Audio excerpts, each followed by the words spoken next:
I never thought I'd have to choose between my health and my children's well-being. Yet there I was, doubled over in pain on my bathroom floor at 2 a.m, while my 3-year-old twins slept peacefully in their room down the hall. The cramping had started hours earlier, but I'd dismissed it as something I ate. Now, as waves of agony ripped through my abdomen, I knew this was far more serious.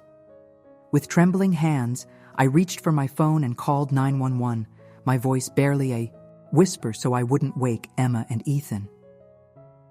"I need an ambulance," I managed to say between shallow breaths. I think my appendix might have ruptured. The dispatcher's calm voice helped anchor me as my mind raced with panic. Who would look after my children? My husband Mark was away on a business trip in Tokyo, unreachable for at least the next 12 hours. I had no close friends nearby. We'd moved to this suburb of Boston just 6 months ago for Mark's job, and I was still working on building a support network while running my freelance graphic design business from home. There was only one option. As much as I dreaded it, I'd have to call my parents. I hung up with the dispatcher and dialed their number, wincing as another spasm of pain shot through me. It rang 5 times before my father's groggy voice answered. "Natasha, do you have any idea what time it is?" "Dad," I gasped. "I need your help. I'm being taken to the hospital, possible appendicitis. The ambulance is on its way. Can you and Mom come stay with the twins? I don't know how long I'll be." "Tonight? Now?" His tone shifted from annoyed to incredulous. "Natasha, you know we have plans tomorrow. The Elton John concert, remember? The one we've been talking about for months?" I closed my eyes, fighting back tears of both pain and frustration. "Dad, this is an emergency. I wouldn't ask if... Have you called Jessica?" He interrupted, referring to my younger sister who lived about 40 minutes away. "She might be able to help." "Jessica's coming to the concert with you, Dad. Please, I need you. The kids will be scared if they wake up with strangers." I heard muffled voices, my father explaining to my mother. Then my mother came on the line. "Natasha, sweetie, are you sure it's that serious? Maybe you could take some pain relievers and call your doctor in the morning?" I couldn't believe what I was hearing. "Mom, I've called an ambulance. I can barely move. This isn't something that can wait until morning." There was a long pause before my mother sighed. "Well, I suppose we could come over, but we'd need to leave by noon tomorrow at the latest. The concert starts at 8, but we're meeting Jessica for an early dinner first, and traffic heading into the city will be terrible." The sound of sirens grew louder outside my window. "Fine, that's fine. Just please come now. The spare key is under the flower pot by the back door. I'll text you when I know more." I hung up, a heaviness settling over me that had nothing to do with my physical pain. At 33 years old, I was still trying to earn my parents' approval, still hoping that one day I'd matter enough to be a priority in their lives. As paramedics knocked at my front door, I struggled to my feet, bracing myself against the bathroom counter. The next hour passed in a blur. The paramedics were efficient and kind, helping me into the ambulance while I explained that my parents would be arriving soon to care for my still sleeping children. One of them, a woman with kind eyes, stayed behind until my parents showed up 15 minutes after I'd been whisked away. At the hospital, the diagnosis came quickly: acute appendicitis requiring immediate surgery. As they prepped me, a nurse handed me my phone so I could make any necessary calls before the procedure. Texted Mark first, knowing he'd be in meetings but hoping he'd check his phone. "In hospital. Emergency appendectomy. Mom and Dad with kids. Don't worry, I'm in good hands. Love you." Then I called my parents' house to let them know what was happening. My mother answered on the first ring. "They're taking me into surgery now," I told her, trying to keep my voice steady despite the drugs already making me feel fuzzy. "The doctor says it should be straightforward, but I'll need to stay in the hospital for at least a day or two." "A day or two?" My mother's voice rose an octave. "Natasha, we told you we have the concert tomorrow night. we can't possibly miss it. Your father paid a fortune for those tickets. The medication in my system must have loosened my tongue. Mom, I'm having emergency surgery. I need someone to take care of my children. Mark is out of the country. Well, what about that neighbor? Of yours, the older lady? Couldn't she help out? Mrs. Chen? I barely know her, Mom. I felt tears welling up. These are your grandchildren we're talking about. My mother's sigh was heavy with martyrdom. You've always had such a flair for drama, Natasha. Ever since you were a little girl. I'm sure the surgery will go fine, and you'll be home before you know it. That's not the point, I said, my voice breaking. I need help. I need my parents. There was a pause, and then my father's voice came on the line. He must have been listening in. Natasha, be reasonable. These tickets cost over $300 each, and they're non-refundable. Jessica's been looking forward to this for months. We all have. A nurse approached, signaling it was time to go. I have to go now, I told him, not bothering to hide the hurt in my voice. They're taking me to surgery. All right, good luck, my father said briskly. Call us when you're out. We'll figure something out. As they wheeled me toward the operating room, hot tears slid down my temples and into my hair. The anesthesiologist must have noticed because he patted my shoulder gently. Everything okay, Ms. Wilson? I tried to smile. Just worried about my kids. He nodded sympathetically. Do you have someone watching them? I opened my mouth to say yes, but the truth caught in my throat. Did I?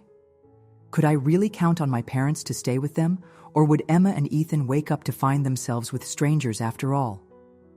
I need to make one more call, I said suddenly, the urgency cutting through my medicated haze. The surgical team exchanged glances, but the anesthesiologist nodded. Make it quick. With shaking hands, I opened my phone and pulled up an app I'd installed months ago but never used, a service for on-demand childcare that had been recommended by another mom at the twins' playgroup. I'd created an account but never booked anyone, preferring to handle everything myself or rely on family.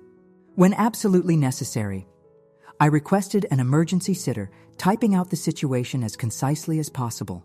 Within seconds, a response came through.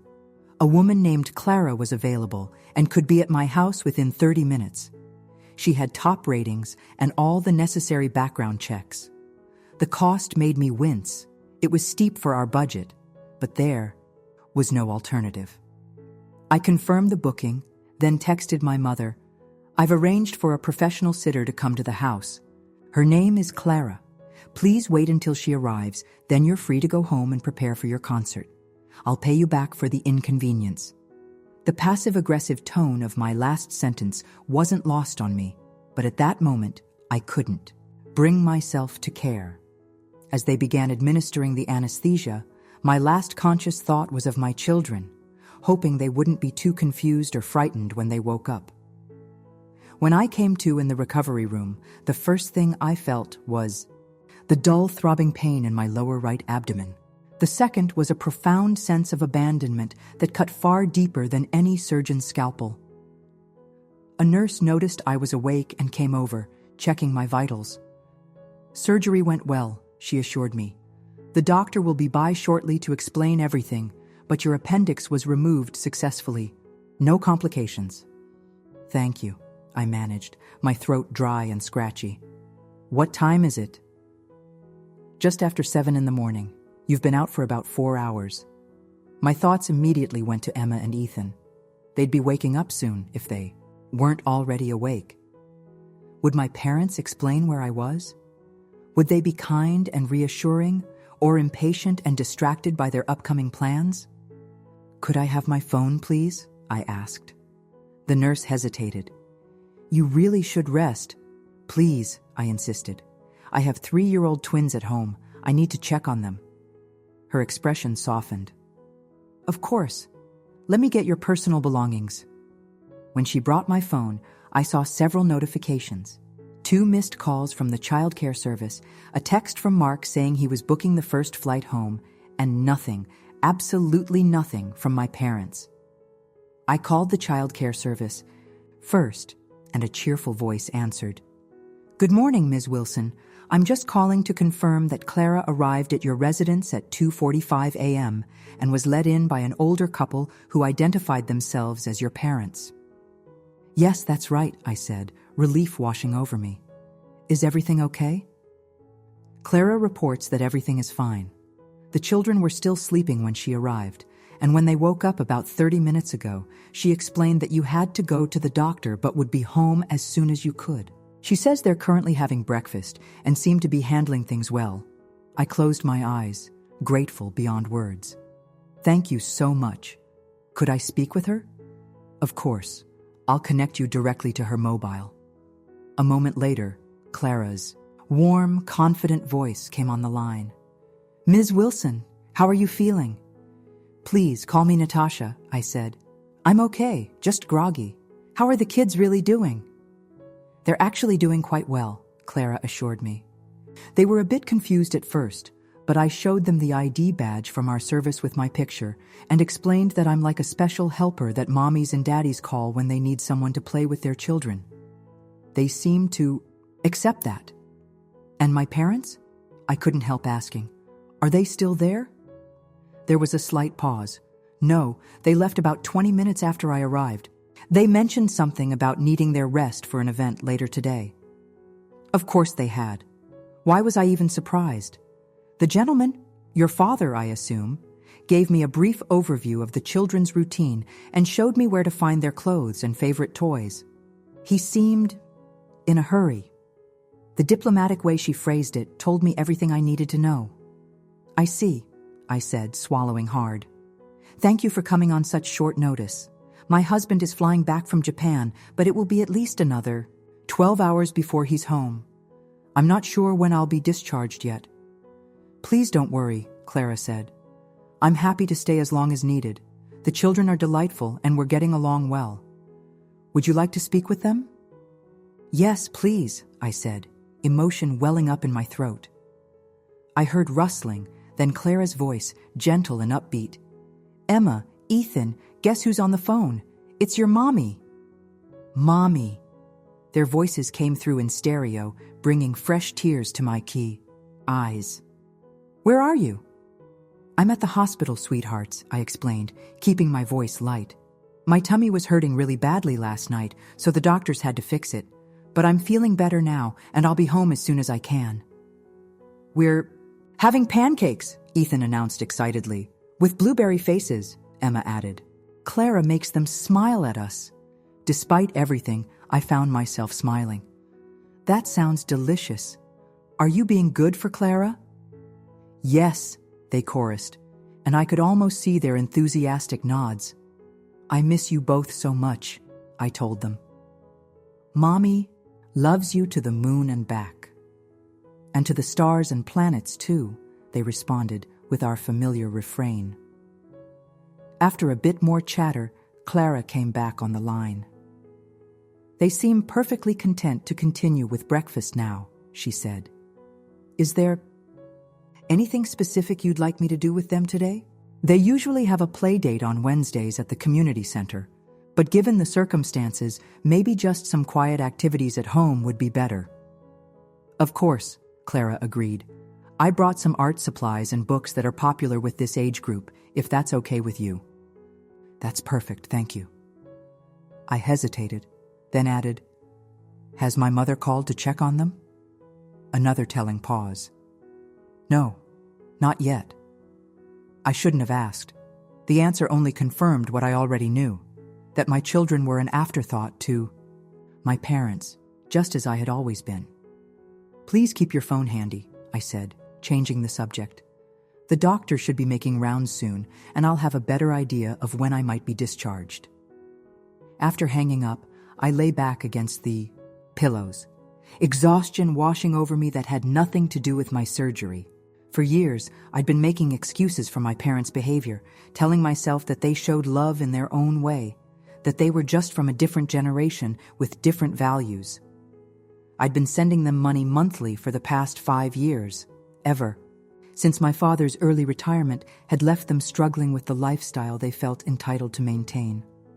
last month alone, I'd transferred $2,000 to help them cover property taxes on their sprawling suburban home, a home they refused to downsize from, despite my frequent suggestions that something smaller would be more manageable for them financially. And how had they repaid that generosity?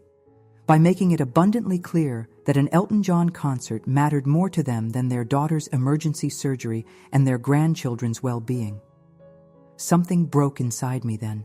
Not physically, but emotionally. A clean break, like a bone that had been fractured for years and finally gave way. I was done making excuses, done being the dutiful daughter who kept trying to earn love that should have been freely given. The doctor arrived then, a kind-faced woman with streaks of gray in her dark hair. "Ms. Wilson, I'm Dr. Patel. Your surgery went very well, but we did find that your appendix had started to rupture when we removed it. You came in just in time. If you'd waited much longer, we would have been dealing with a much more serious situation. If I'd followed my mother's suggestion to take some pain relievers and wait until morning, in other words." "When can I go home?" I asked. "I have young children."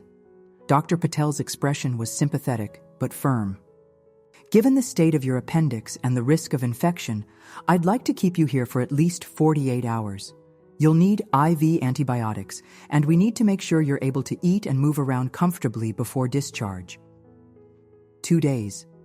2 days away from my babies, depending on a stranger, kind and competent as she seemed, to care for them. "I understand," I said, resignation in my voice. "Do you have support at home?" Dr. Patel asked. "You'll need help for at least a week after discharge. No lifting anything heavier than 10 pounds, including your children." I thought of Mark, who would rearrange his entire schedule to be there for us. Of Clara, who had stepped in when my own parents wouldn't. Even of Mrs. Chen next door, who had brought over homemade dumplings when we first moved in and always waved cheerfully to the twins. "Yes," I said, with more confidence than I'd felt in the past 12 hours. "I have support." What I didn't have, and what I was finally ready to acknowledge I might never have, was parents who put me first. But maybe that was okay.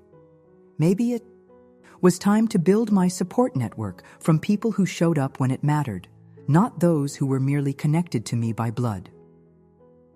As Dr. Patel left, I picked up my phone again and opened my banking app. With a few taps, I canceled the recurring transfer to my parents' account, the one scheduled to go through in just 3 days. Then, I drafted a text message to both of them. "I've arranged for Clara to stay with the children until Mark returns from his business trip. Don't worry about visiting me in the hospital. I know you have your concert tonight, and I wouldn't want to be a burden. Also, I wanted to let you know that I will no longer be able to provide financial support. As you can imagine, quality childcare is expensive, and my children's needs must come first. I hope Elton puts on a good show." My finger hovered over the send button for a long moment. Was I being petty? Vindictive? Or was I finally setting a boundary that should have been established years ago? In the end, I pressed send. Then I turned off my phone, closed my eyes, and allowed myself to feel the strange mixture of grief and liberation that comes with letting go of a lifelong illusion.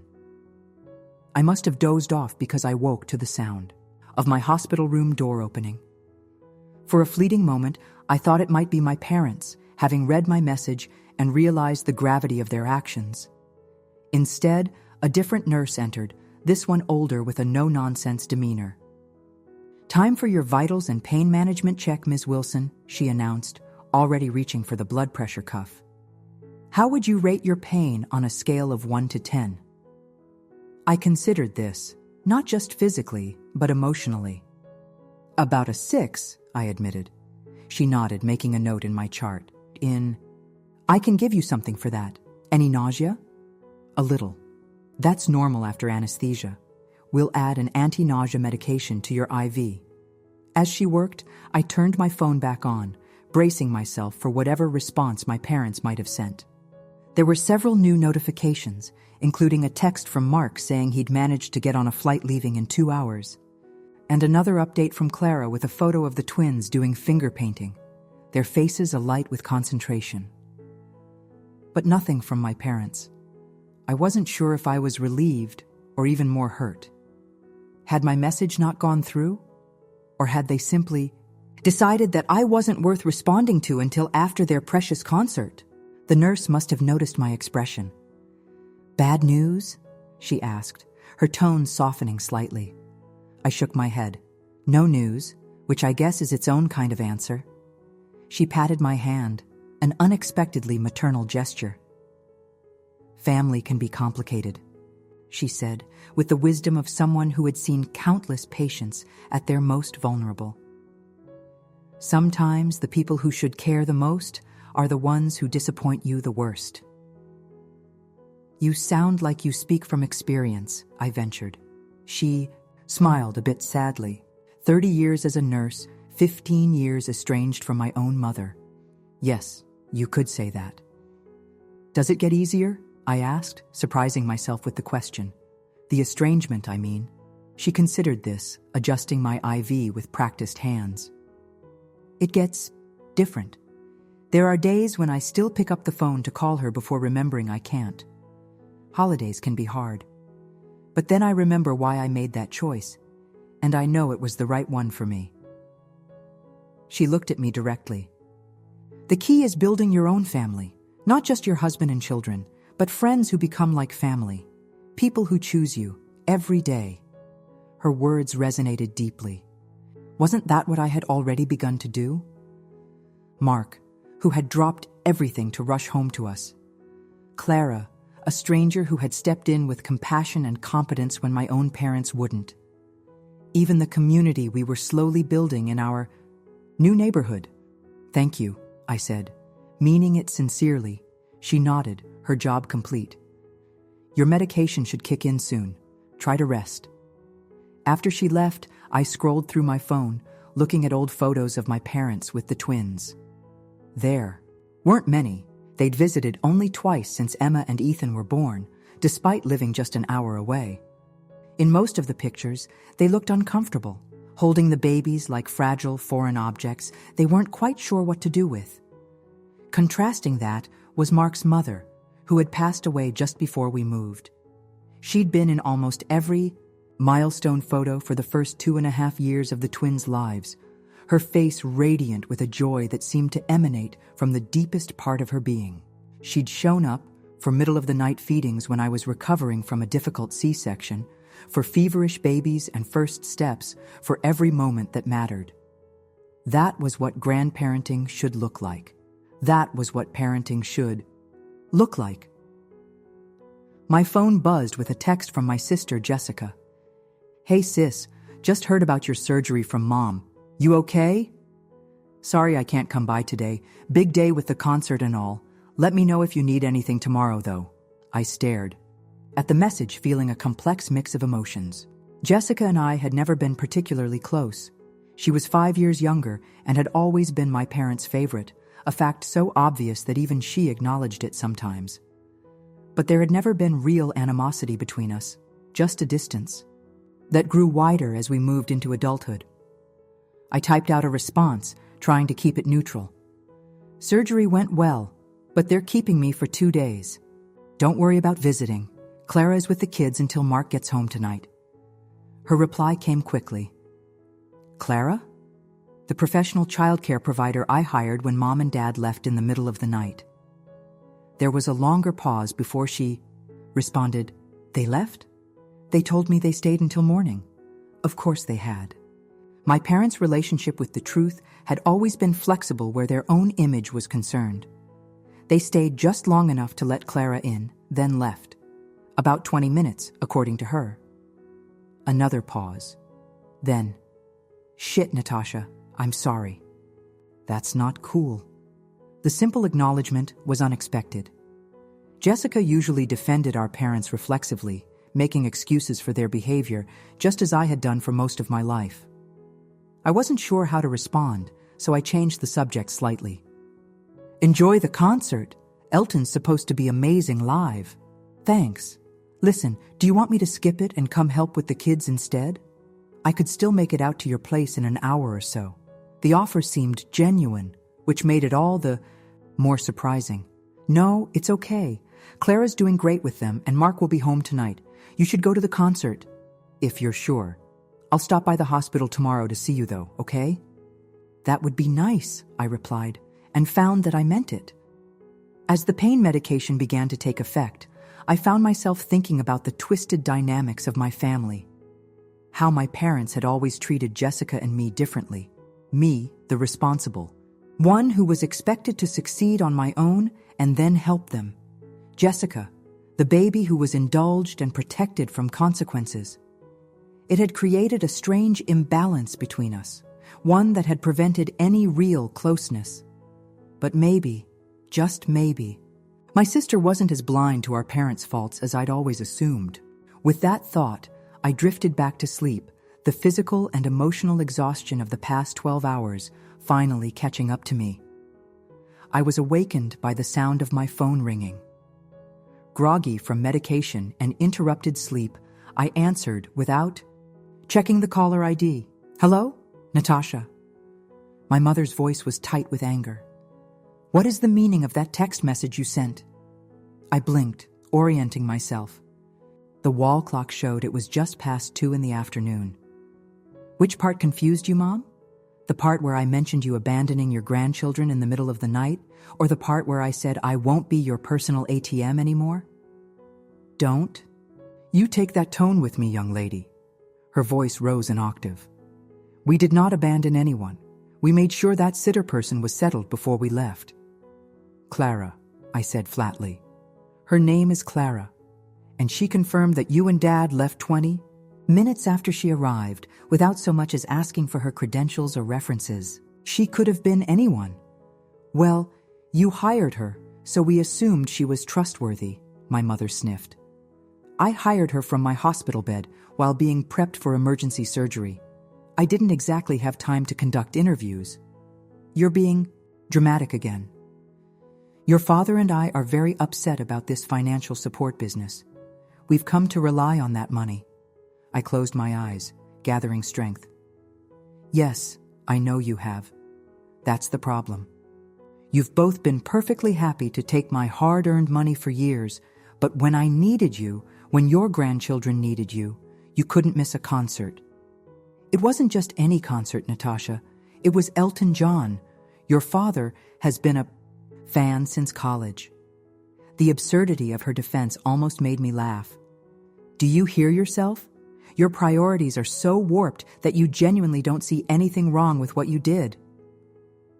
We offered to help until noon, she countered, as if that made everything acceptable. I had emergency surgery, Mom. My appendix was rupturing. If I'd waited until morning like you suggested, I could have developed peritonitis. I could have died. There was a pause, and for a moment I thought I might have gotten through to her. But then, well, you didn't die, did you? Everything turned out fine, and now you're punishing us for living our lives. I felt a calm settle over me, the kind that comes from absolute certainty.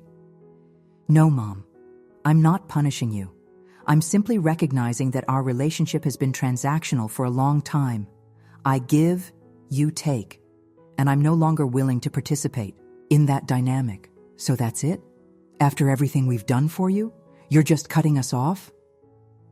What exactly have you done for me recently? I asked, genuinely curious if she could name a single act of support or kindness. Because from where I'm sitting, I've been the one supporting you, both financially and emotionally, while you've given very little in return. We gave you life, Natasha. We raised you. We put food on the table and clothes on your back. Yes, you did the bare minimum required of parents, and I've been repaying that debt for years. But last night made me realize something. There shouldn't be a debt. You don't have children as an investment strategy. You have them because you want to. Love and nurture another human being with no expectation of return. My mother's voice turned cold. I see. So that's how you feel. Well, Your father and I will just have to make do without your charity. Yes, you will. You might need to consider selling that 5-bedroom house that's draining your retirement, accounts, or perhaps Dad could look into part-time work. Jessica might need to start contributing if she wants to keep living in the guest house rent-free. There are options, Mom. They just might require some sacrifices on your part. I can't believe how selfish you've become, she said, and I could hear the genuine bewilderment in her voice. She truly couldn't see any perspective but her own. I have to go, Mom. The nurse needs to check my incision. It wasn't true, but I'd said all I needed to say, and continuing the conversation would only lead to more circular arguments. Fine, but don't think this discussion is over, Natasha. Your father will be calling you once he calms down. I almost smiled at the threat. Goodbye, Mom. Enjoy the concert. I hung up before she could respond, then immediately turned my phone to silent mode.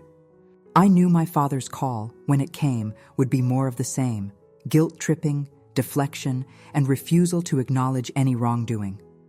Instead of dwelling on it, I used the hospital's tablet to video call Clara and check on the twins. They seemed to be thriving under her care, showing me artwork they'd created and chattering excitedly about the bird's nest they'd discovered in the backyard maple tree. We're calling the mama bird Bluebell, Emma informed me solemnly. She has 3 babies in her nest. That's a beautiful name, I told her. Maybe we can put out some birdseed for Bluebell when I come home.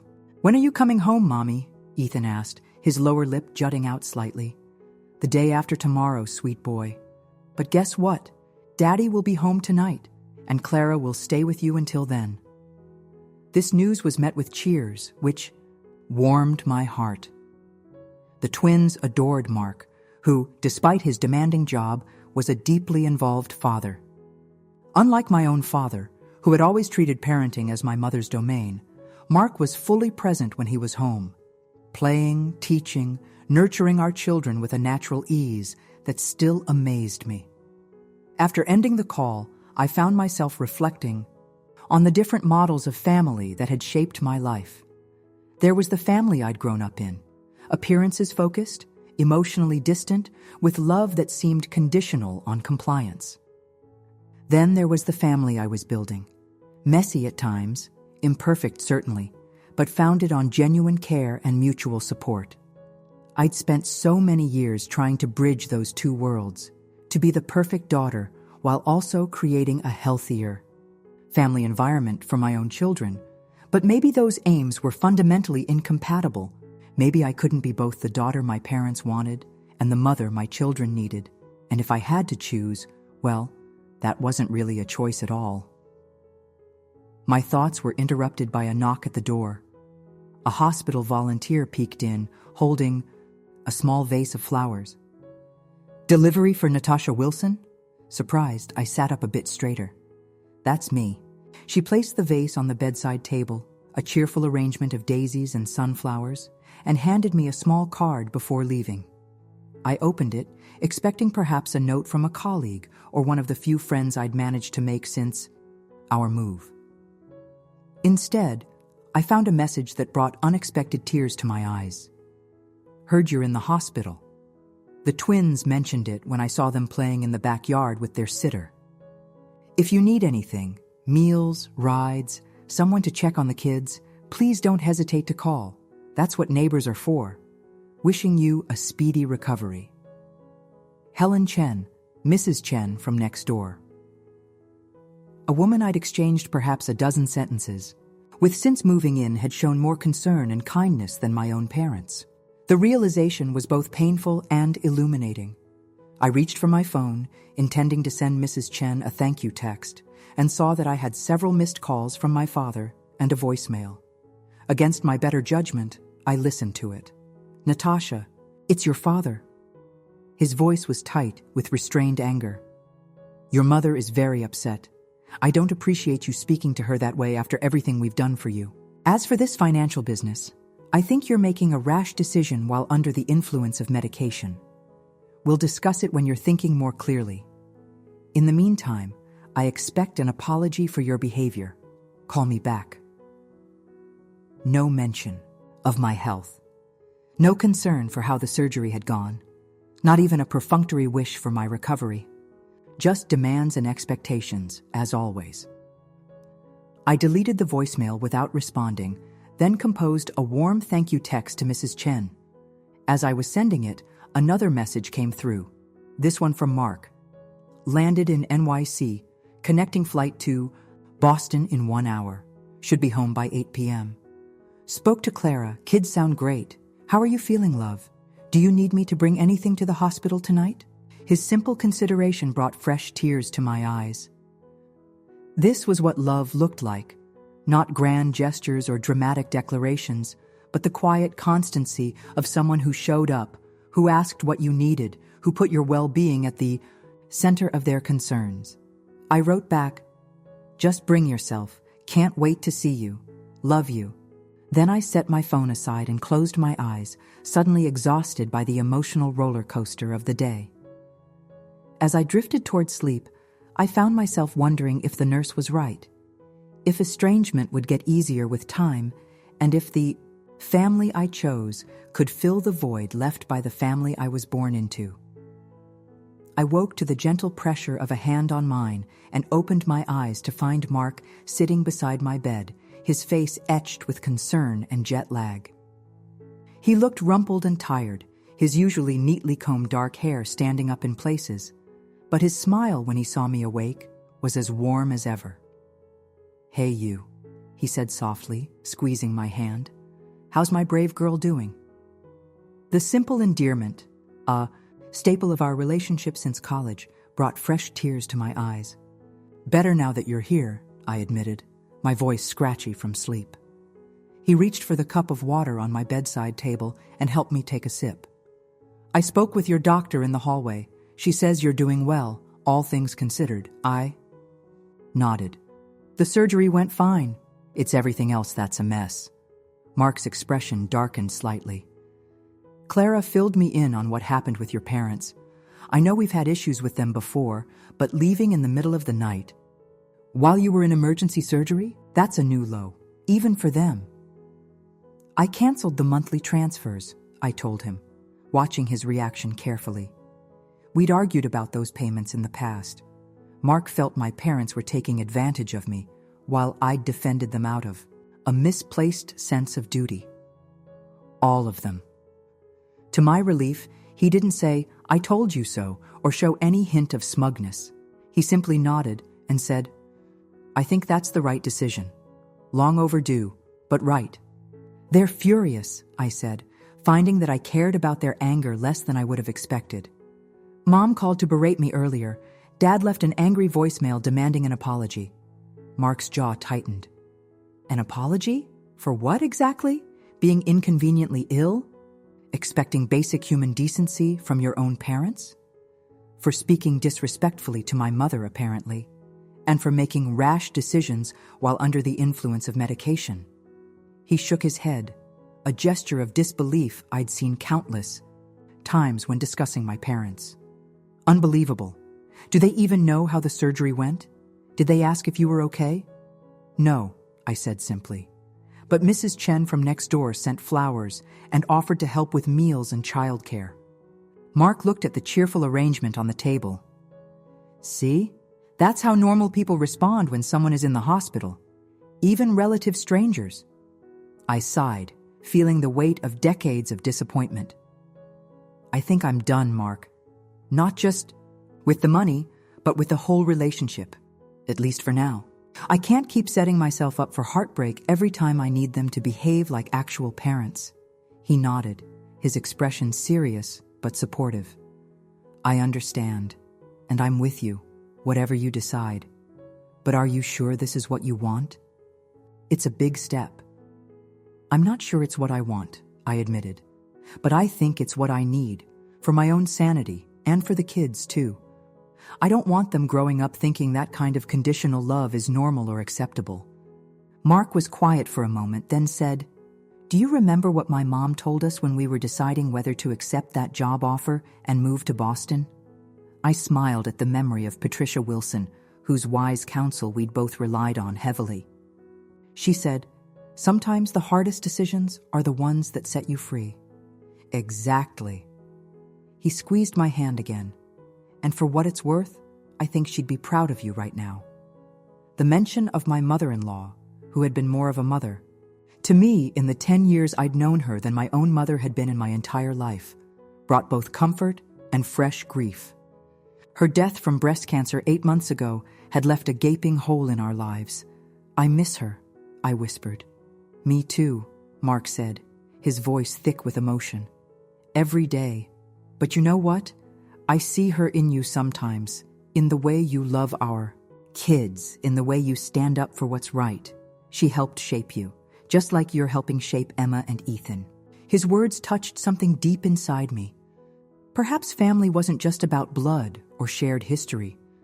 Perhaps it was also about influence and legacy, the values we absorbed from those we admired, the lessons we carried forward to the next generation. Speaking of the twins, I said, changing the subject slightly. How are they? Really? Mark's face brightened. They're great. Clara is amazing. The kids adore her. I got home in time to help with their bedtime routine, and they were full of stories about their day with her. Apparently, she knows how to make paper airplanes that do loops. I laughed, the sound surprising me with its lightness. Impressive. Credentials. I asked her if she'd be willing to stay on for a few days after you're discharged to help out while you're recovering. She said she'd be happy to. Can we afford that? I asked, suddenly concerned. Clara's emergency rates were steep. And while Mark's job paid well and my freelance business was steadily growing, we were still careful with our finances, especially after stretching to buy our home in a good school district. Mark hesitated, then admitted, "It'll be tight, especially with the hospital bills coming. But we'll manage. Your health and recovery are the priority right now." I thought about the $2,000 I would no longer be sending to my parents each month, money that could now go toward our own family's needs. It should be easier now, without the transfers to my parents. True, Mark acknowledged. Though I was thinking, maybe we should put some of that money into an emergency fund, or the kids' college savings, create something positive from all this. His suggestion was so typical of him, always looking for the constructive angle, the way to build rather than tear down. It was one of the countless reasons I loved him. That's a good idea, I agreed. A safety net for our family. We talked for a while longer, making plans for my return home and discussing how to handle the inevitable fallout with my parents. Mark proposed a temporary communication blackout. No calls, texts, or visits for at least a month, to give everyone space to cool down and reflect. And after that? I asked. He shrugged. After that, it's up to you. If you want to try to rebuild some kind of relationship with them, we can think about what boundaries that would require. If you decide you're better off without them in your life, I'll support that too. His unwavering support meant everything, especially given his own close relationship with his father and late mother. Mark knew the value of healthy family bonds, which made his understanding of my situation all the more meaningful. As visiting hours came to an end, he kissed me goodbye, promising to return the next day with photos of the twins and a change of clothes for my eventual discharge. After he left, I found myself in a strangely peaceful state of mind, despite the emotional turmoil of the past 24 hours. I had made a difficult decision, yes, but it felt right in a way that few decisions in my relationship with my parents ever had. For the first time in my adult life, I was putting myself, and by extension, my children first. Not out of selfishness, but out of a recognition that healthy relationships required mutual respect and care, not endless one-sided giving. As I prepared for sleep, my phone buzzed with a text from Jessica. Concert was amazing, but I couldn't fully enjoy it knowing what Mom and Dad did. Want to talk tomorrow? I'll come by the hospital in the afternoon. The message surprised me. Jessica had always aligned herself with our parents in any conflict, perhaps because doing so had always been to her advantage. Her apparent sympathy now was unexpected and slightly suspicious. Was she genuinely concerned or merely curious about the family drama, Either way, I supposed I would find out tomorrow. I texted back a simple, "Sure, I'd like that. Room 315. Then, I turned off my phone, closed my eyes, and allowed myself to rest, truly rest, without the weight of guilt or obligation that had been my constant companions for so long. The next morning brought a flurry of medical activity, doctors doing rounds, nurses changing IV bags and checking vitals, a physical therapist helping me take my first cautious steps around the room. The pain was manageable with medication, though I was acutely aware of every movement and breath. By mid-morning, I felt well enough to make a video call to the twins, who were having a pajama picnic in the living room with Clara. Seeing their happy faces eased my anxiety about being away from them. They showed me the fort they'd built using sheets and dining chairs, and proudly displayed the get well cards they'd made with Clara's help. "We're being super good for Daddy and Clara," Emma assured me, her expression serious. "The very best," I told her, my heart full. "I'm so proud of you both." After the call, I dozed on and off, the hospital's rhythms washing over me, the squeak of rubber-soled shoes in the hallway, the distant chime of call buttons, the murmur of conversations at the nurse's station. I was just waking from one such nap when I heard a tentative knock at my door. "Come in," I called, expecting a nurse or perhaps Mark arriving early. Instead, Jessica poked her head in, her expression uncharacteristically hesitant. "Hey, sis, is this a good time?"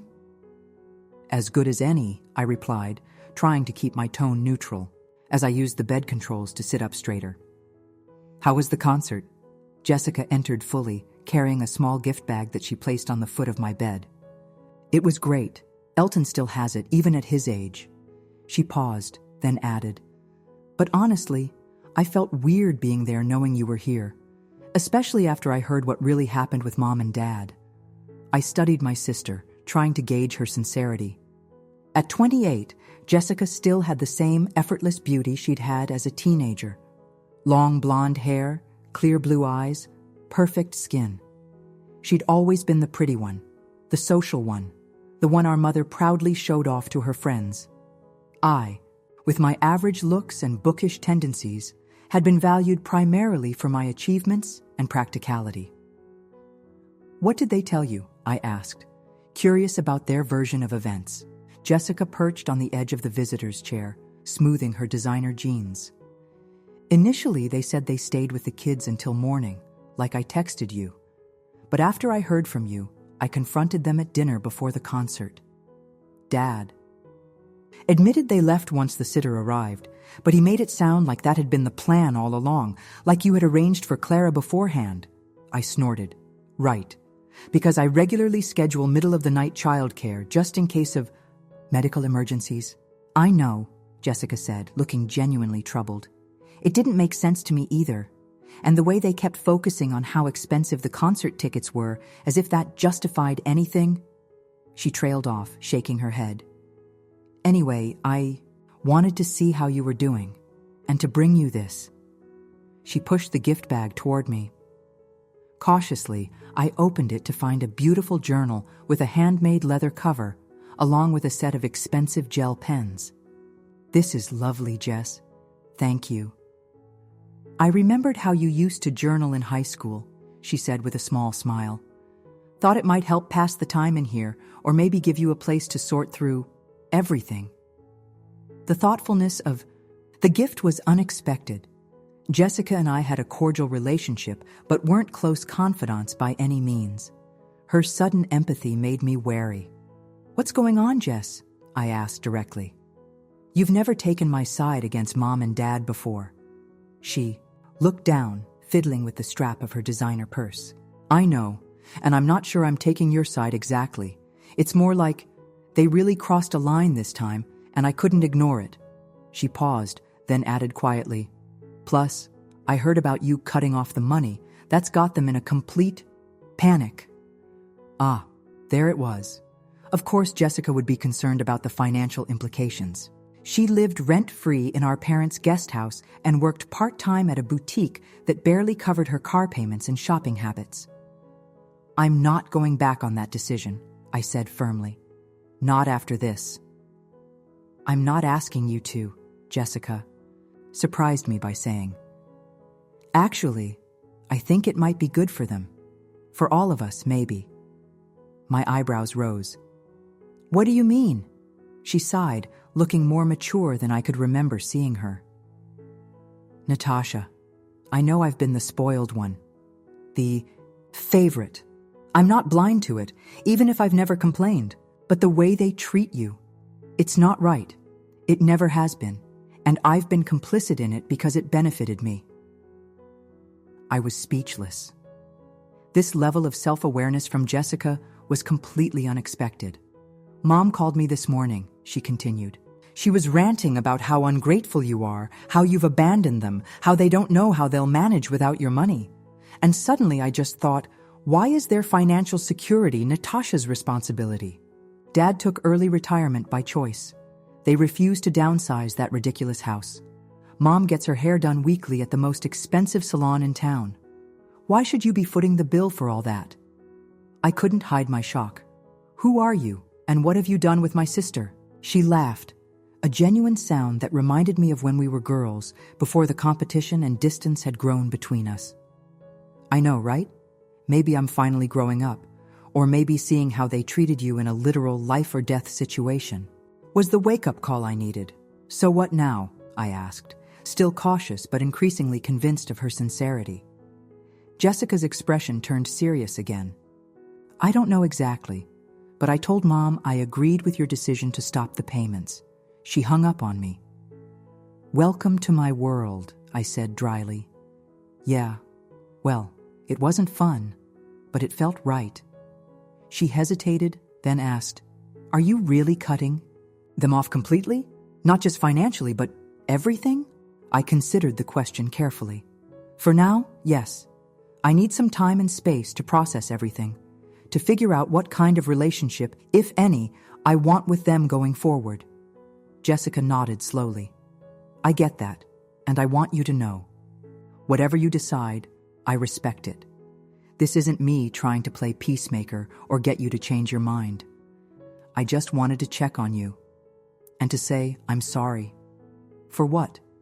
For not seeing it sooner, for not being a better sister. She looked directly at me, something vulnerable in her expression. We've never been close, and that's largely my fault. I was so wrapped up in being Mom and Dad's golden child that I never really tried to have a relationship with you that wasn't filtered through them. Her honesty was disarming. I appreciate that, Jess. Really? We talked for nearly an hour after that, more openly than we had in years, perhaps ever. Jessica shared her own frustrations with our parents, particularly our mother's constant critiques of her appearance and dating choices. I told her about the years of feeling like the family workhorse, valued for what I could provide rather than who I was. By the time she left, promising to visit me at home once I was discharged, something had shifted between us. Not a complete transformation. Decades of family dynamics couldn't be undone in a single conversation, but a crack in the wall that had separated us for so long. A possibility. That evening, Mark brought the twins for a brief visit, carefully orchestrated with the nursing staff. Seeing their little faces light up when they spotted me was the best medicine I could have asked for. They climbed carefully onto the bed, mindful of my owie, as Emma called it, and covered me with kisses and stories of their adventures with Clara and Daddy. We made a special dessert for when you come home, Ethan confided, his small hand patting my cheek. It's a surprise. I can't wait, I told him, trying not to wince as he shifted position and jostled my incision. Mark noticed and gently lifted him off the bed. Remember what we talked about, buddy? Mommy's tummy is still very sore. Sorry, Mommy, Ethan said, his lower lip quivering slightly. It's okay, sweetheart. I'm just a little ouchy right now, but the doctors are making me better. They stayed. For 20 minutes, filling the sterile hospital room with life and laughter. When it was time to leave, Emma asked anxiously, You're coming home tomorrow, right? That's right, Princess, and then we'll have lots of cuddles, gentle ones. And I can read you my new book, she said decisively. That will make you feel better. That sounds perfect, I assured her. After they left, I found myself reflecting on the contrast between my family of origin and the family Mark and I had created. While I'd grown up feeling like an accessory to my parents' lives, useful when needed, ignored when inconvenient, our children were central to our world, their needs and feelings given weight and consideration. It wasn't that Mark and I were perfect parents, far from it. We made mistakes, lost our patience, stumbled through challenges just like anyone else. But there was never any question about our priorities. Our children knew they were loved unconditionally, that we would move mountains to protect them, that they could count on us to show up when it mattered. I desperately wanted to break the cycle of conditional love that had marked my own childhood. And that meant making hard choices, even painful ones, about the relationships I allowed to influence our family dynamic. My phone buzzed with a text from my father, the first direct communication since my surgery. Your mother and I have discussed the situation and are willing to overlook your outburst given the circumstances. We expect you'll reconsider your hasty decision about the financial support once you're feeling better. Call when you're ready to discuss terms. The message was so perfectly in character, condescending, transactional, devoid of genuine concern, that I almost laughed. There was no mention of my health, no inquiry about the twins, no acknowledgement of their own failure as parents and grandparents. Just an expectation that once I came to my senses, the money would flow again. I deleted the message without responding, feeling strangely unburdened by it. My father's words, which once would have sent me into a spiral of guilt and self-doubt, now simply confirmed what I already knew, that in their eyes, my value was tied to what I could give them. And I was no longer willing to accept that definition of family. As I settled in for my last night in the hospital, I opened the journal Jessica had given me and began to write, not just about the events of the past few days, but about the patterns that had shaped my relationship with my parents throughout my life. The constant striving for approval that never came, the expectations that shifted whenever I met them, the subtle and not so subtle ways I'd been made to feel that my sister was the treasure while I was the workhorse.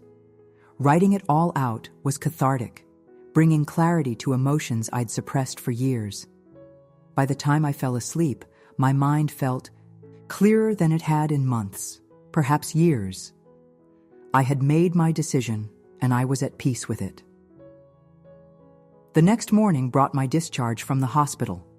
Dr. Patel reviewed my care instructions, emphasizing the importance of rest and avoiding lifting anything heavy, including the twins, for at least 2 weeks.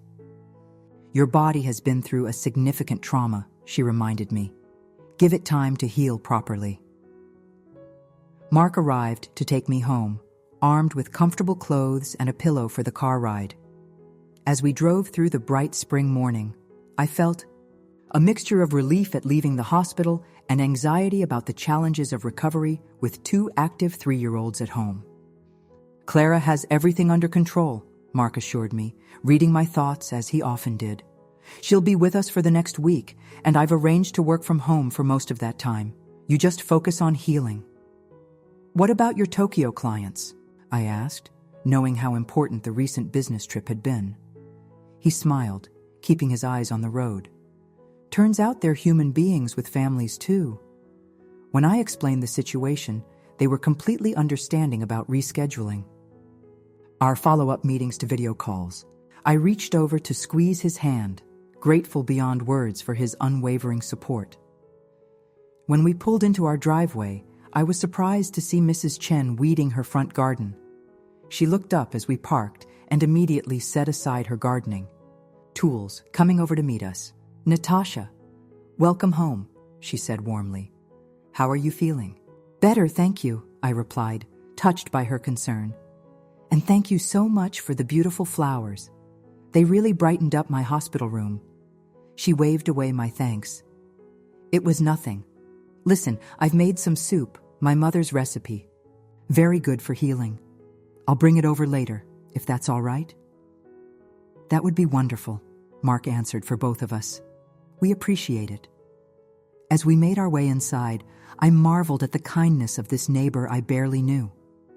It reinforced what I was coming to understand, that family wasn't just about blood relations, but about the community we built around us, the people who showed up without being asked, who offered support without expectation of return.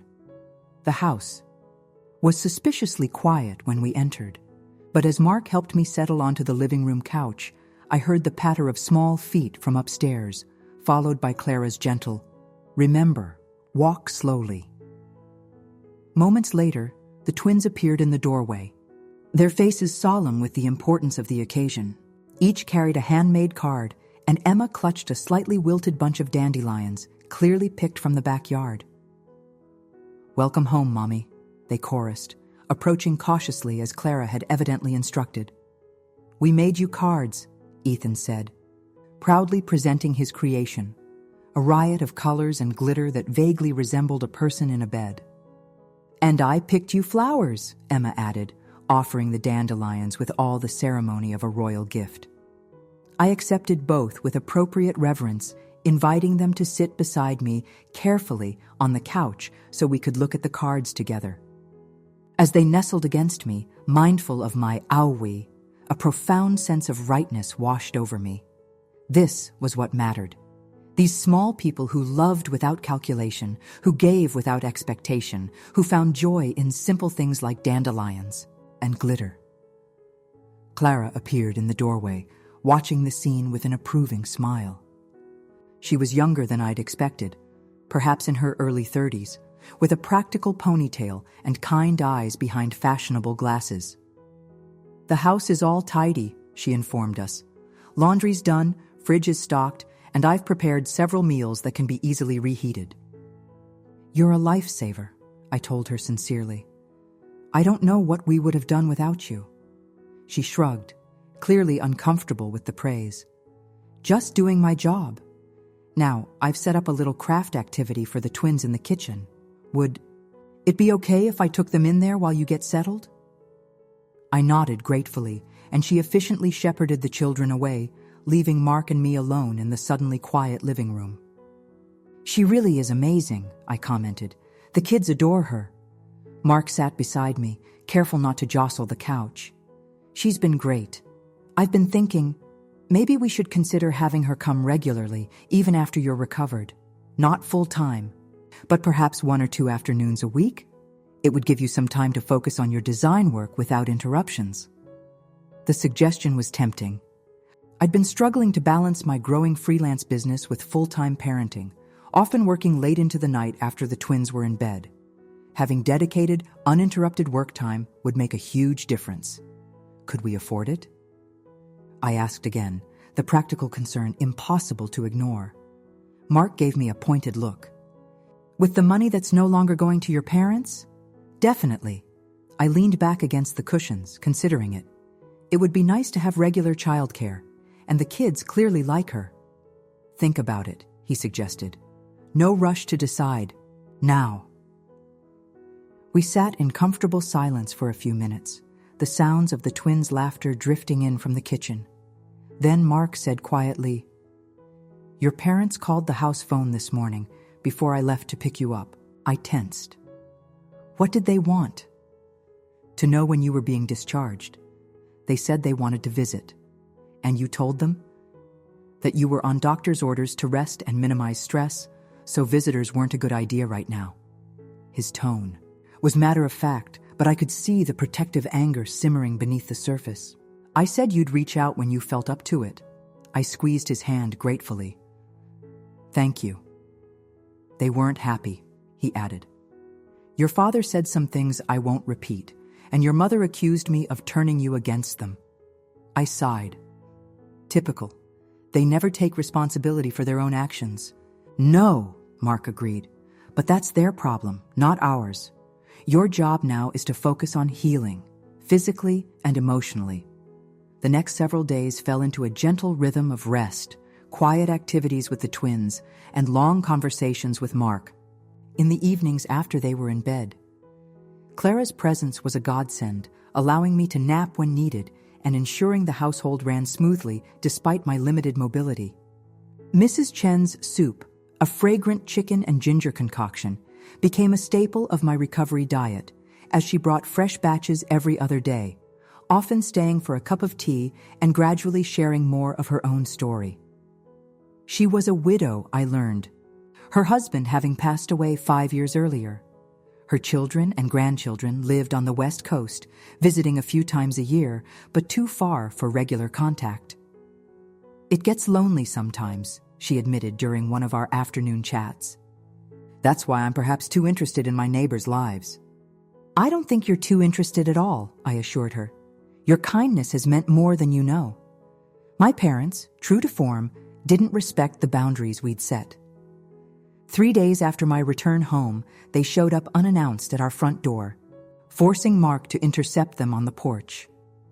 I watched through the living room window as my father's face reddened with anger, his hands gesticulating wildly, while my mother stood by with her martyred expression firmly in place. Mark remained, calm but immovable, his stance making it clear they wouldn't be crossing the threshold. After they left, my father practically stomping to their car, Mark returned inside, his expression tight. "What did they say?" I asked, though I could guess. The usual, that you're being unreasonable, ungrateful, manipulative, that you're using your health situation to punish them, that they have a right to see their grandchildren. He sat beside me, running a hand through his hair in frustration. I told them that when someone shows up unannounced after being specifically asked not to visit, they're the ones being unreasonable. "I'm sorry you had to deal with that," I said, feeling a familiar weight of guilt. Mark shook his head firmly. "Don't apologize for them, Natasha. Not anymore. Their behavior is not your responsibility." His words echoed in my mind later that night as I wrote in my journal, something that had become a daily practice during my recovery. I found myself exploring the patterns of guilt and obligation that had defined my relationship with my parents. For so long, the way I'd internalized the idea that their happiness was my responsibility, that their approval was something I had to earn through constant sacrifice. But what kind of example was that setting for Emma and Ethan? Did I want them to grow up believing love had to be earned through self-erasure? That their worth was measured by how useful they were to others?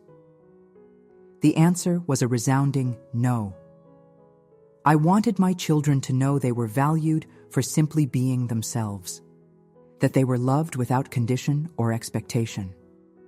And to teach them that, I needed to start treating myself with the same respect and care I hoped to instill in them.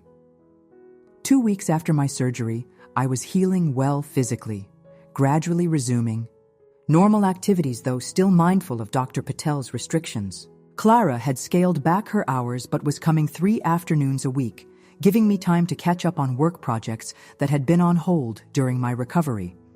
Mark had returned to his regular schedule at the office, though he still made a point of getting home in time for dinner and the twins' bedtime routine. Our household had found a new equilibrium, one that actually felt more balanced and sustainable than before. The only cloud on the horizon remained my parents. They had stopped showing up unannounced after Mark's firm refusal to let them in, but they continued to call and text regularly, messages that oscillated between guilt-tripping and angry demands. I hadn't responded to any of them, maintaining the communication blackout we'd agreed upon. But as the initial crisis receded and my physical strength returned, I found myself wondering what the long-term plan should be. Could I really maintain a complete estrangement from my parents indefinitely? Did I want to? Jessica had visited several times during my recovery, our relationship continuing to evolve in surprising ways. She reported that our parents were struggling financially without my monthly contributions, having to make actual budgets for the first time in years. "Dad's talking about looking for part-time consulting work," she told me during one visit, helping me fold laundry while the twins napped. And Mom canceled her standing appointment at Renee's. Renee's was the exclusive salon where my mother had gotten her hair done weekly for as long as I could remember, despite the eye-watering cost. "How are things for you?" I asked, knowing Jessica's own financial situation was precarious given her limited income. She shrugged, pairing small socks with more care than the task required. I'm looking for a full-time job. Something with benefits, you know. I've got an interview at Wilson Financial next week. I looked up in surprise. Wilson Financial was a respected local firm with a reputation for demanding excellence but treating employees well. That's great, Jess. What position? Client Relations Coordinator. It would be entry-level, but with room for growth. And I think my people skills would be an asset. She smiled ruefully. All those years of being mom and dad's social butterfly might finally pay off in a useful way. The change in her was remarkable, not just her willingness to seek proper employment, but the way she talked about herself, less as an ornament and more as a person with actual skills and potential. I think you'd be great at that, I told her. Sincerely, thanks. She hesitated, then added, I'm also thinking about moving out of the guest house, getting my own apartment. My eyebrows rose. Really? That's a big step.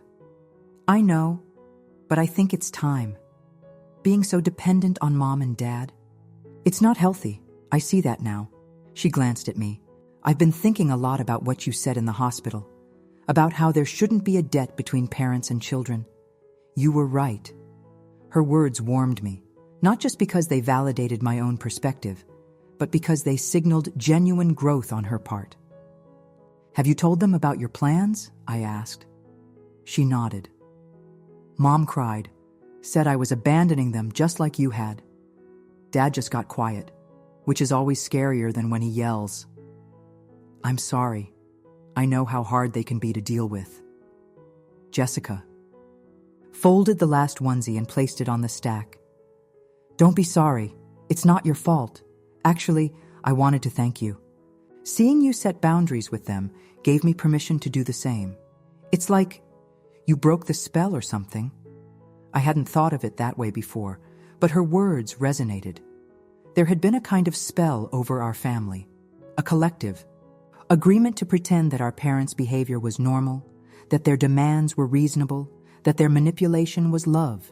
Anyway, Jessica continued, they've been asking about you and the kids, constantly. I think they're genuinely worried about losing contact with all of us. Good, I said, more sharply than I intended. They should worry. Actions have consequences. Jessica didn't argue, just nodded thoughtfully. True, but I also think people can change if they have enough motivation, and losing both their daughters might be pretty strong motivation. I considered this as we moved the folded laundry to the appropriate rooms. Was it possible for my parents to change in any meaningful way? They were in their mid-60s, set in their ways, entrenched in patterns that had served them well, if no one else, for decades. Could they really develop empathy and selflessness at this stage of life? I don't know, Jess, I said finally. I'm not sure I have the energy to give them another chance to disappoint me. I get that, she assured me, and I'm not saying you should. Just think about what you want long-term, for yourself and for the kids. Her words stayed with me after she left, prompting more journal entries and late-night discussions with Mark. What did I want long-term? Complete estrangement? Some form of limited, highly boundaried contact? A genuine reconciliation? The last option seemed the least likely, requiring a level of self-awareness and change from my parents that I had little faith they could achieve. But the first option, never seeing them again, having the twins grow up without knowing their maternal grandparents at all, also felt extreme. 3 weeks after my surgery, I was officially cleared to resume all normal activities. Clara continued to come 3 afternoons a week, a permanent arrangement now, funded by what had previously been my parents' monthly stipend. I was working more efficiently during those uninterrupted hours, allowing me to be fully present with the twins when they were home. Life had found a new rhythm, more balanced and less stressful than before. Mark and I were even talking about planning a proper family vacation in the summer, something we'd put off for years, partly due to financial constraints imposed by my ongoing support of my parents. And then, One sunny Tuesday afternoon, while Clara was entertaining the twins in the backyard and I was deep in a design project, the doorbell rang. I wasn't expecting anyone, but I assumed it might be a package delivery or perhaps Mrs. Chen stopping by with one of her occasional home-baked treats. Instead, when I opened the door, I found my parents standing on the porch. My father looked thinner than I remembered, his normally immaculate appearance slightly rumpled. My mother's hair, usually perfectly colored and styled, showed gray roots and lacked its usual glossy shine. They both looked older, somehow, more vulnerable. For a long moment, we simply stared at each other, the weight of the past month hanging between us. Then my mother spoke, her voice lacking its usual imperious tone. "Natasha, you're looking well." I remained in the doorway, not inviting them in, but not immediately closing the door either. "What are you doing here? I made it clear I didn't want to see you." My father cleared his throat. "We know, and we've respected that for nearly a month, but we feel it's time to talk, face to face." I crossed my arms, unmoved by his reasonable tone. "About what exactly? About how you abandoned your grandchildren in the middle of the night while I was having emergency surgery? Or about how you're upset that your personal ATM has been shut down?" My mother flinched at the harshness of my words, but for once, she didn't immediately launch into defensive justifications. Instead, she said quietly, "We deserve that. All of it. We were wrong, Natasha." The simple admission caught me off guard. In 33 years, I couldn't recall ever hearing my mother acknowledge being wrong about anything significant. My father nodded, adding, "We've done a lot of thinking, your mother and I, and talking. Jessica has been quite blunt with us about how our behavior has affected both of you." That sounded like the new Jessica, all right. I remained skeptical but found myself curious despite my better judgment. "So what? You've had an epiphany and suddenly you're different people?" "Not suddenly, no," my mother admitted. "But we're trying to be better, to understand where we went wrong." She hesitated, then asked, "Could we come in? Just to talk?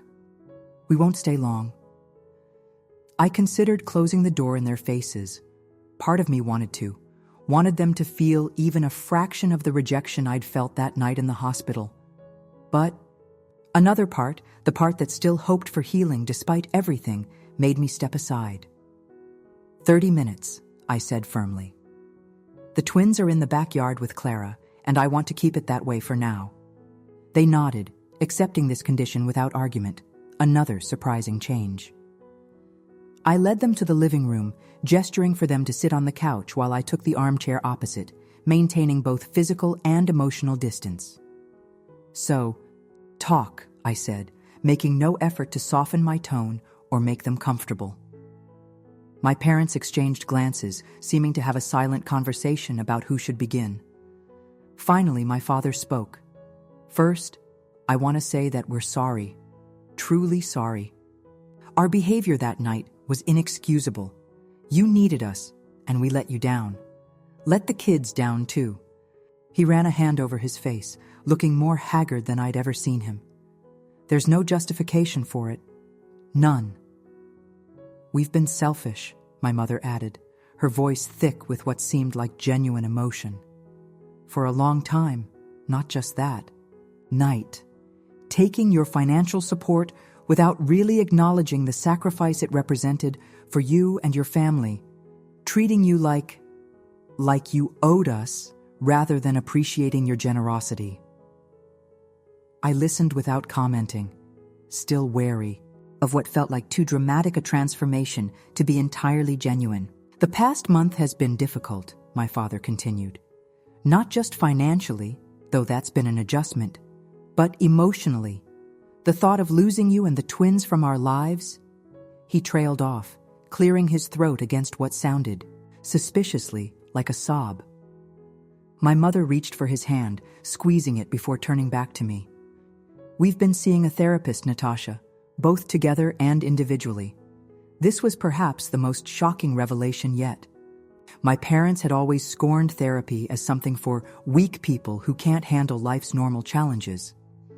Jessica suggested it, my father explained, seeing my surprise.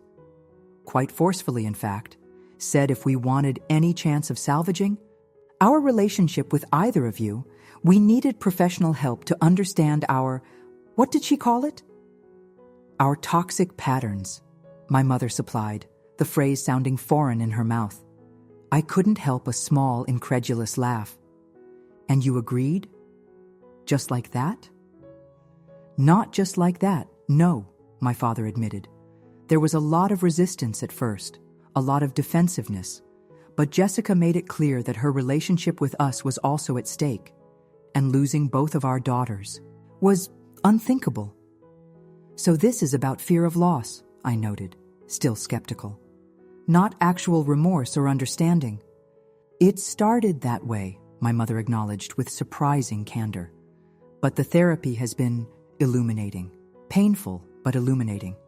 We've been forced to look at patterns that go back to our own childhoods, ways of thinking that we've never questioned. Like the idea that children owe their parents for raising them, my father added, or that love is something to be earned rather than freely given. Their words echoed my own recent reflections so closely that I felt momentarily disoriented. Could they really be engaged in the same kind of emotional work I'd been doing? We know we've hurt you, Natasha, my mother said softly.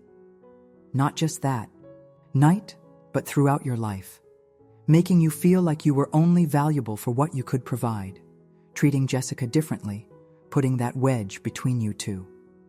We didn't see it then, or didn't want to see it, but we do now. And we know words aren't enough, my father added. Trust has to be rebuilt through actions, over time. We don't expect you to forgive us right away, or maybe ever. But we want the chance to try to be better, to be the parents you deserved. All along, the grandparents Emma and Ethan deserve. I sat in silence for a long moment, absorbing their words and searching their faces for signs of manipulation or insincerity. What I saw instead surprised me: vulnerability, uncertainty, and what appeared to be genuine remorse. I don't know what to say, I admitted finally. This is not what I expected. We understand, my mother said, and we don't expect an answer today. We just wanted to open the door to conversation, to let you know we're doing the work and we're committed to change. Real change, my father emphasized. Not just lip service. I've taken a part-time consulting position to supplement our retirement income. We're downsizing. The house goes on the market next week.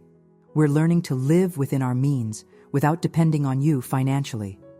These were concrete steps, not just empty promises. I felt a cautious optimism stirring, though I tried to temper it with realism. People didn't change overnight, especially not people as set in their ways as my parents. What do you want from me exactly? I asked, needing clarity.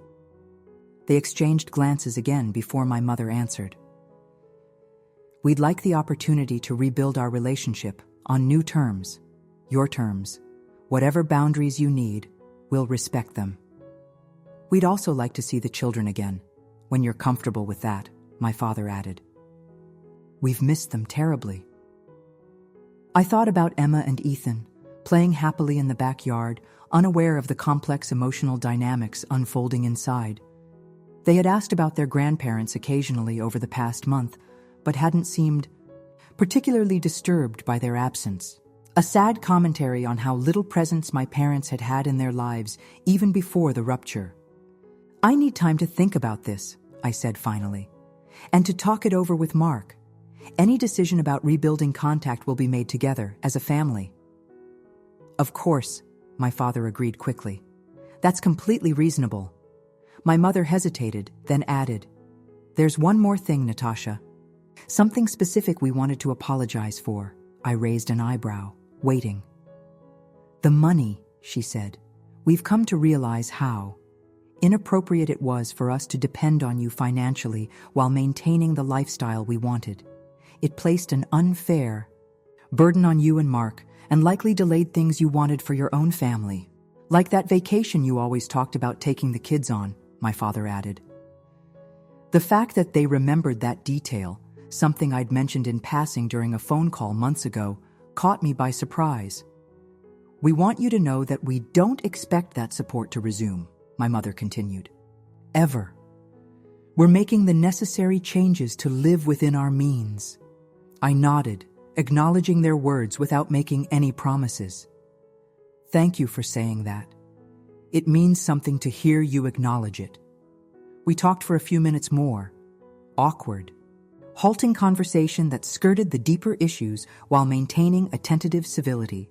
When their promised 30 minutes were up, they rose without being prompted, respecting the boundary I'd set. At the door, my mother paused. Jessica mentioned you have a neighbor who's been helping out. An older lady? Mrs. Chen, I confirmed, wondering where this was going. She seems to have been there for you when we weren't, my mother said, a note of what sounded like genuine sadness in her voice. Please thank her for us, for being the support you needed. The unexpected graciousness of this request, acknowledging. Someone else had filled a role they should have played, was perhaps the most convincing evidence that something had indeed shifted in their perspective. After they left, I stood at the window watching their car pull away, a tumult of emotions churning inside me. Skepticism, hope, lingering anger, cautious optimism, all vying for dominance. I didn't know what to think or how to feel. When Mark came home that evening, I recounted the entire conversation, trying to present it as objectively as possible while acknowledging my own confused reaction. They seemed different, I concluded. Genuinely remorseful, not just performing remorse to get what they want. But I don't trust my own judgment where they're concerned. I've been fooled too many times. Mark listened attentively, asking clarifying questions but withholding judgment until I'd finished. Then he said thoughtfully, "It sounds like they might be doing real work on themselves. The therapy, the downsizing, your dad taking a job, those are significant changes. But is it enough?" I asked. "After everything?" He took my hand, his expression serious but gentle. "That's something only you can decide, Natasha. There's no right or wrong answer here. If you want to explore rebuilding the relationship with appropriate boundaries, I'll support that.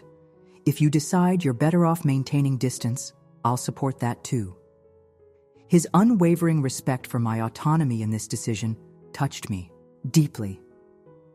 "What do you think is best for the kids?" I asked, knowing their well-being was paramount for both of us. Mark considered this carefully. "I think children benefit from having loving grandparents in their lives. But the key word there is loving, meaning people who genuinely care about their well-being, who show up consistently, who model healthy relationships. If your parents are truly committed to becoming those kind of grandparents, then yes, I think it could be good for Emma and Ethan to have them in their lives, but only if they can maintain that commitment over time." His assessment aligned with my own instincts. "So maybe we start small? Supervised visits, clear boundaries, and see if the changes they're claiming are real and sustainable?" He nodded. "That seems reasonable. We can always adjust based on how things go." 2 days later, I called my parents and proposed a tentative path forward. They could visit once a week for a limited time, always with both Mark and me present. Phone calls with the children would be scheduled rather than spontaneous. There would be no overnight stays, no unsupervised time with the twins until we were confident in their reliability and judgment. To my surprise, they accepted these terms without protest, expressing gratitude for the opportunity rather than entitlement to it, another sign that perhaps their perspective had genuinely shifted. The first visit was awkward, everyone on their best behavior, hyper-aware of the fragility of this new arrangement.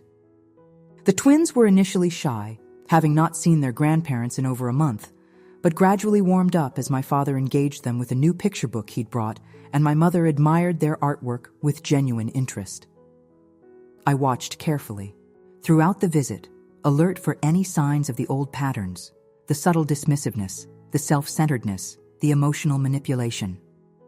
While there were moments of discomfort and a few conversational missteps, I didn't see the toxic behaviors that had characterized our relationship for so long.